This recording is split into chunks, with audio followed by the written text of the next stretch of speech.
ഇപ്പം 10-15 മിനിറ്റായി ഇതിട്ടിട്ട് നല്ലതായിട്ട് ഉണങ്ങി. ഞാൻ കുറച്ച് അരി നനച്ച് വെള്ളം ഒഴിച്ച് കൊടുക്കും.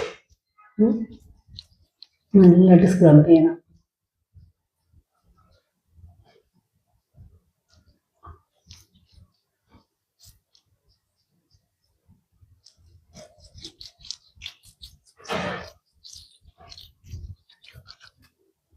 മൂക്കിന്റെ അറ്റത്ത് ഒരു കുരു വന്ന പാട് കിടപ്പുണ്ട്, ഒരു കറുത്ത പാട്.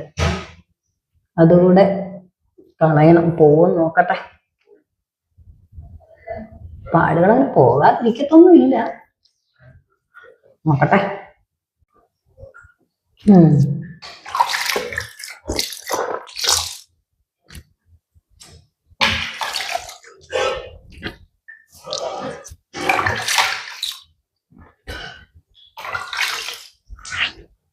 മൂക്കിന്റെ അറ്റത്ത് പാടോടെ മൂക്കുണ്ട്. കാര്യമായിട്ട് സ്ക്രബ് ചെയ്തില്ല. പക്ഷെ മുഖത്തെ ആ ടാൻ ഒന്ന് മാറിയിട്ടുണ്ട്. അല്ല, ആദ്യത്തെ വീഡിയോയിൽ നിന്ന് നോക്കിയാൽ മനസ്സിലാവും. ഇപ്പോഴത്തെ വെച്ച് നോക്കുമ്പോൾ ഈ വീഡിയോയും ആ വീഡിയോയും കൂടെ ഒന്ന് മാറി നോക്കിയാൽ മനസ്സിലാകും എത്രമാത്രം വ്യത്യാസം വന്നിട്ടുണ്ടെന്നുള്ളത്. ഞാനിടാറുണ്ട്, എനിക്ക് വർക്കൗട്ട് ആകാറുണ്ട്, അതുകൊണ്ട് തെറ്റാണ്. പിന്നെ മറ്റേ കെമിക്കലുകളൊക്കെ ഇടുമ്പോൾ നമ്മൾ എന്താ ചെയ്യുക? പൊതുവെ ഈ കണ്ണിന്റെ ചുറ്റും ഇത്രയുള്ള ഭാഗത്ത് ഇടരുതെന്ന് പറയും അല്ലേ? കോഫി പൗഡറിനെ ഞാൻ നോക്കിയിട്ട് അങ്ങനെയുള്ള നീറ്റലോ മറ്റു പ്രശ്നങ്ങളോ അല്ലെങ്കിൽ അതിൻ്റെ നീറ്റലിൻ്റെ ആ എഫക്റ്റ് കണ്ണിലേക്ക് പതിക്കുന്നതോ അങ്ങനെയുള്ള ഒരു പ്രശ്നങ്ങളും കോഫി പൗഡർ കൊണ്ട് നമുക്ക് ഇല്ല.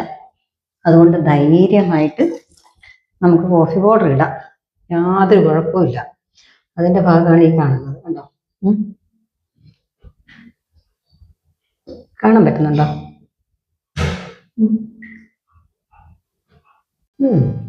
നല്ലപോലെ ക്ലീനായി, കണ്ടില്ലേ? കുഴപ്പമൊന്നുമില്ല. പിന്നെ നമ്മൾ ഈ പറഞ്ഞ പോലെ മറ്റേ കെമിക്കലൊക്കെ ഇടുമ്പോൾ വെച്ച് കഴിഞ്ഞാൽ കണ്ണിന് ചുറ്റും നമ്മളിപ്പോൾ ഫേഷ്യൽ ചെയ്താലും കണ്ണിൻ്റെ ചുറ്റും ചെയ്യില്ല, കണ്ണിൻ്റെ താഴെയുള്ള എന്തെങ്കിലും ചെയ്യാൻ പറ്റില്ല, ഇടാൻ പറ്റിയല്ല അല്ലേ? അങ്ങനെ കുറേ പ്രശ്നമുണ്ട്. ഇതാകുമ്പോൾ ഉള്ളൊരു ഗുണം വെച്ച് കഴിഞ്ഞാൽ കോഫി പൗഡർ ഇല്ലേ, കണ്ണിനകത്ത് വരുന്നാൽ മതി, ഇവിടെ വരെ ഇടാം. ഞാൻ കണ്ടില്ലേ, ഇവിടെ മുഴുവൻ ഇട്ടായിരുന്നു. പക്ഷെ സ്ക്രബ് ചെയ്യാനോട് പറ്റത്തില്ല. അത് ജസ്റ്റ് കോഫി പൗഡർ അതിൻ്റെ ആ ഒരു എഫക്റ്റ് കൊണ്ട് അഴുക്കുകളൊക്കെ ഉണ്ടെങ്കിൽ ഒബ്സർവ് ചെയ്ത് പൊക്കോളില്ല.